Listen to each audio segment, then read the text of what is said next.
Hi, very good morning to you. It's Gene from Maverickstar Observatory. Guys, we're going to address a problem because we need to before we move on. We need to address this problem, and surprisingly isn't going to be what you think it's going to be talking about, raising funds for the observatory.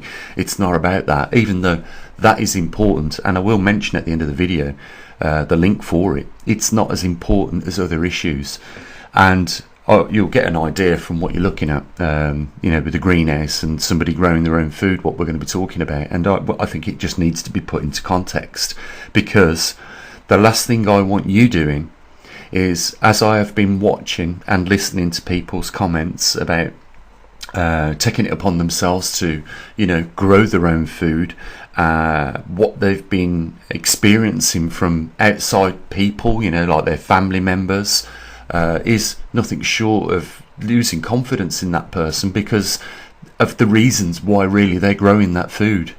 And that is because a lot of people believe in a lot of different things can happen in their life, and all they need to do is grow their own food. I want to discuss this today, and I hope you value my opinion. I know that a lot of people respect some of the opinions that I have on certain subjects, especially science-related subjects, because I'm a scientist, I'm qualified in that area, but also on other matters that I've got, experience which I share with people. So, I hope that my opinion, is something that is reflected upon, because the last thing I want anybody to experience is, being segregated by their loved ones and being looked upon as though they're a crackpot, crazy prepper. I don't want that to happen to anyone. I said in the video yesterday, just briefly, I think it's a good idea if it's your hobby to grow food, or if you're not sure of the quality of the food that you're buying from the shop and you want to improve that quality by managing it yourself, then it's a great idea to grow your own food. And there are probably a couple of other reasons why you'd want to do it as well. Maybe your budget is being put under pressure by rising food costs, and then there is another reason for you to perhaps grow some of those produce, food that you buy yourself. But I don't think it's a good idea if you grow your own food because you fear the system's going to collapse, because I will just tell you this now. If you are growing your food because you fear the system's going to collapse right now, and you're worried about grid down and this, that and the other, and that's the reason why you're growing food, you're putting yourself up for being targeted by everybody else as a crackpot. And I have had people tell me this, that they've been accused of being a crackpot. The family doesn't understand why they're doing it, and they're standing out because they've been watching videos. I'm not going to mention from the channels that they're watching them, but at the end they always say, make sure you grow your own food and get ahead of what's going to happen. I guarantee you this much, right? As a scientist, what you see in the shops today will be in the shops next year. I guarantee you that. It will not collapse overnight, the system, like everybody predicts it will, unless there is something so major that happens that will be the case. And then, what you grow in your garden might be of use to you, but it also might attract thousands of other people to you and paint a target on your back as a result of having some food that other people haven't got. My advice to people is being constant, and that is, get yourself a few provisions in a bug out bag. Simple bug out bag, doesn't have to have all this technical gadgetry in there and solar panels and generators and all that. Just get yourself just simple provisions that you can build a shelter if need be, or erect a temporary shelter if that ever is needed. But you've got the ability to boil water, sterilize water, clean up wounds that you might have because there's an inundation in hospitals or something like that. I'm talking, it's an insurance policy that you pay for once. You have a small amount of food, perhaps for your family, for 3 months, and that's it. None of this nonsense. Now I've got to turn my weekends into going out into the garden and growing food, because you'll be growing food and there'll still be food in the shops for you. And what is most important to you? Is it spending time with your family, or putting your hands in the soil and growing food? Maybe some of you would say, okay, we can turn it into a family thing and we can all participate in it. But there are better things to do surely in your life than go out into your garden and turn your lawn into a cultivation of plants that requires a lot of your time. When simply, a lot of you go out there to work, you come home, and if you need stuff, you go to the shop. So let's face it, if you're living in the UK, you ain't growing bananas and oranges, sorry, you might grow apples, but you're not growing a lot of the things that you buy. And you're not going to be able to grow them all year round. The shop is going to have strawberries on the shelf every day of the week, 24/7, and most shops are open like they are everywhere around the world these days, 7 days a week. Even on, festive holidays, shops are open. So I just, I want to express, be aware of these alarmists that are putting it on people's shoulders that they need to go and do this now. They're demanding people that they do it now. And, they go around cherry picking the news articles to fit their objection, their channel. And they compile all this information, and I can understand why people take it on board and start acting, because you know what, they are psychologically bathing in this information regularly enough to then think that this is what has to be done, and that's why they go out and do it. A lot of us have turned off mainstream media because we're sick and tired of the bullshit that's coming out on there. But please be aware that even on YouTube there is just as much bullshit. And I just don't want you to ostracize yourself from your family. I don't want people to think that you're a nutcase in any way. We do face some real issues and possible issues in a short time, probably about 2 years. That really is something that can affect the planet. And, we are doing our best at this observatory to keep you informed of that. Yes, the climate is being affected. Yes, it will change the seasons, for agriculture. Agriculture has got to learn now to deal with, anything really that can be thrown at it. And in some cases, it's not going to be able to deal with some of the changes simply because of the location of where it is, and in relationship to the modified and changed jet streams delivering, a multitude of new climate. That's what we're having to deal with. And at the same time, we're dealing with very corrupt governments around the world as well.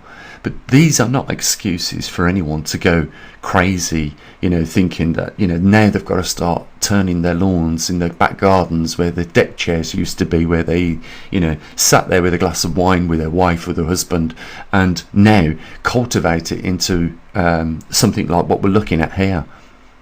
And what is more important than anyone, and I've learnt this recently, is that time is really important.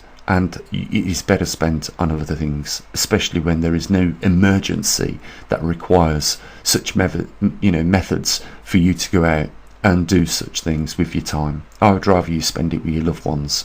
And there are issues in life that we should be aware of, but that's really the limit of it. And that's why I said, all you need to do is a bug out bag for your family and yourselves. Might have an axe in there, or fire strikers, or a radio, or some walkie-talkies. Things like that are perfectly okay. Might have some water purification tablets, or those fantastic straws where you can just dip them straight into a puddle and get drinking water. Because the reason why I'm saying this is because if we look at just some of the recent things that have happened around the world, and a lot of us are not in regions where they're likely to happen, that's another thing as well. We have to be aware of our environment, and there's some history into that environment as to how it has been, because we've got people here in the UK that have made some really big mistakes by building houses on floodplains because they've not flooded for 100 years, and they've expected it to continue in that trend. But this is a very fluid system that we've got, and if it's been a floodplain before, then there is a tendency maybe at some point in the future for it to flood again. I live in a village that after certain amounts of and quantities of precipitation, the local village pub, and there's not really much here apart from the pub in this village, but that floods, and the water goes up past the steps on people's houses, and the water goes into the houses, so they stop the traffic going in there. And even if the traffic did at some points when it floods, if the traffic was moving through there, it would be sending tidal waves through people's houses, so they block it. And at some points it floods. I've seen it probably flood twice in 7 years of living in this village. But at one point you couldn't drive your car in there because it flooded that bad. But the point is that you get a bit of historical knowledge of where you live and the likelihood of what to expect, and you prepare for that if you do live in one of these regions where floods are prominent. Again, what we have to realise is, if we look at the continent of America and continent of Australia, we'll deal with America first. There was a native colony on there of the original, American Indians. And they would move around because they knew by just settling and putting all your eggs in one basket was not a good thing to do, because, it could be stable in that environment for a short period of time and it could change. And they used to move their colonies around America. And this is the same thing for in Australia. The native people were Aboriginals, still are, and they never settled like we do when we colonise a country like America or Australia. But the major thing here is that they were mobile and not like today, fixing ourselves down, building cities. And you really run into mistakes like what happened in Texas when they had that Arctic 1 in 100 year weather snap that knocked the grid out. I've tried to express to people that cities are artificial environments that we have created and depend very heavily upon logistics going in and out and utilities running, and when they stop they become very toxic places. If you've got no electricity in a city, then it can have effects on fuel pumps. It can stop you driving your vehicle. It can stop you going to the shop, using your card to pay for and purchase for goods and things like that. So this is where your bug out bag comes in, isn't it? If there's no electricity and you've got no heating, at least you've got something in that bag that can chop up a bit of wood and get you warm again. If your property floods and you've got an emergency shelter, you can provide yourself. I have told people many times, if you are sitting there waiting for the government to come and help you, it simply won't be there when you need them. Katrina taught us these lessons. Sinatra, the tsunami there, and all the other disasters that we've witnessed. If we just think to ourselves, we don't want to be putting ourselves in a situation where we say, oh, I never thought it would happen, because that is exactly what people say after the catastrophe has happened, and that they are part of it, the catastrophe as it's happening. We want to be in a better position to not have to deal with things like that, and having just a bit of food provisions, having your bug out bag is that insurance policy for you and your family.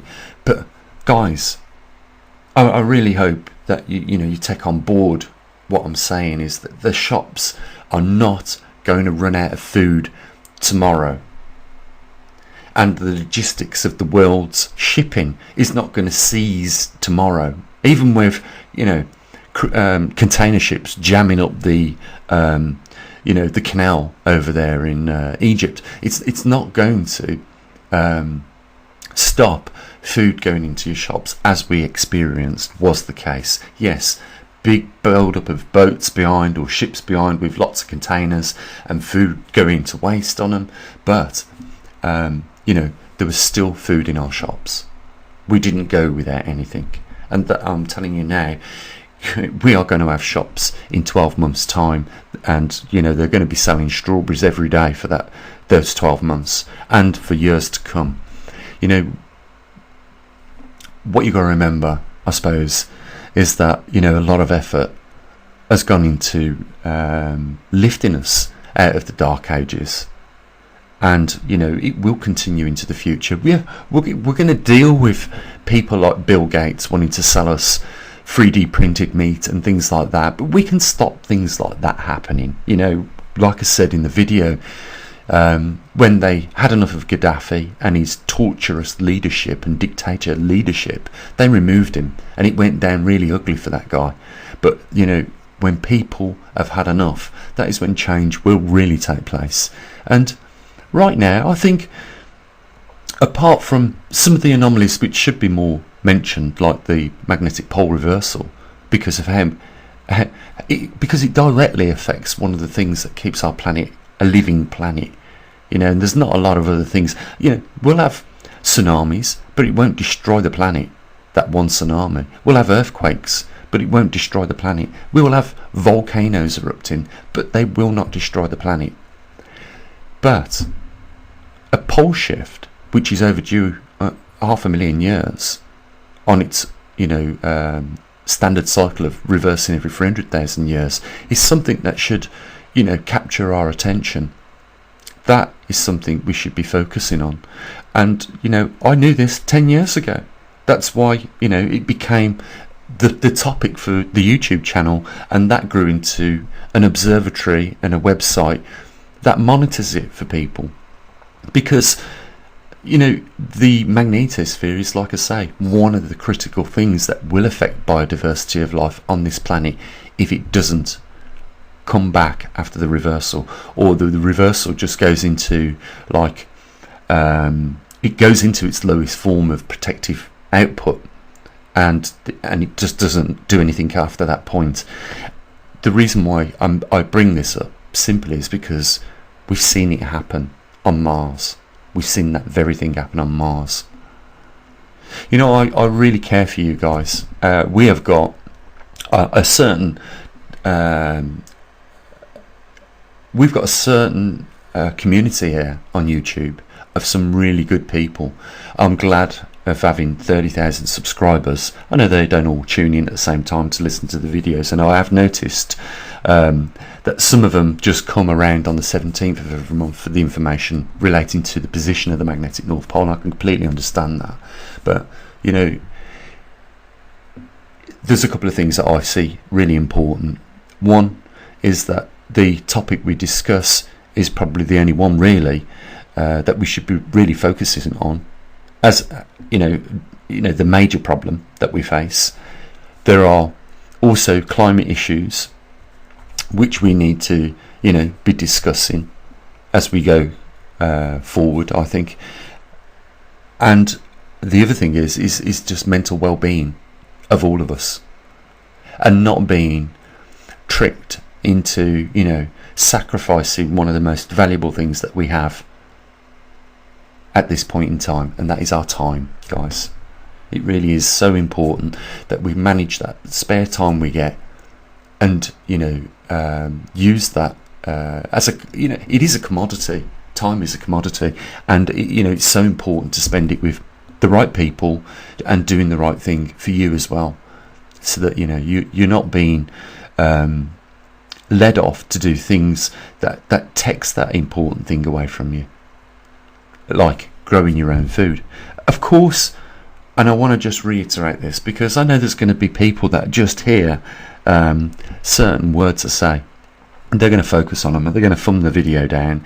A lot of people I know are a little bit more intelligent than that to actually understand what I'm trying to say here.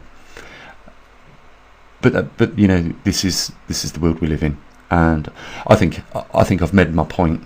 We don't need to sacrifice our time growing food when it's so easily available in the shops. This is going backwards. Do you understand that these people that are telling you to do it are trying to send you back into the dark ages?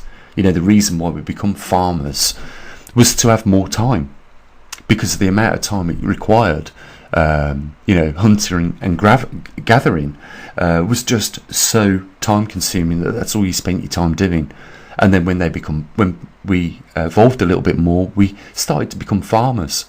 That means there was always food there, and then we traded, and we all shared different things, and we are where we are today.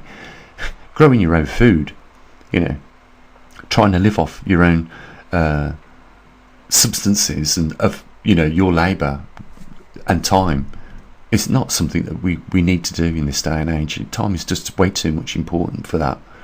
And I hope that you don't get suckered in by these people that are telling you to do that. And I want to also just mention that they're making themselves very, very rich doing that as well.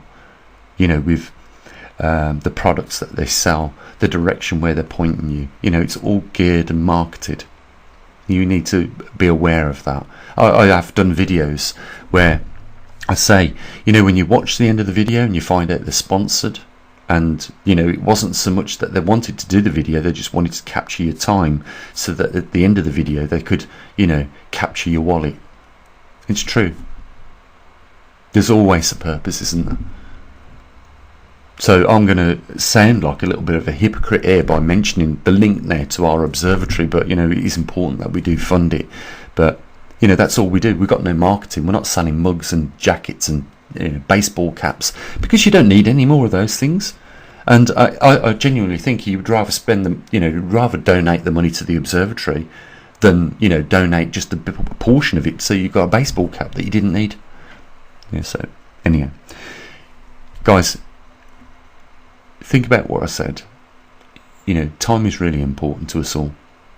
There's a link down there if you want to help support the observatory, and the only other thing to say is what I usually do. Bye for now.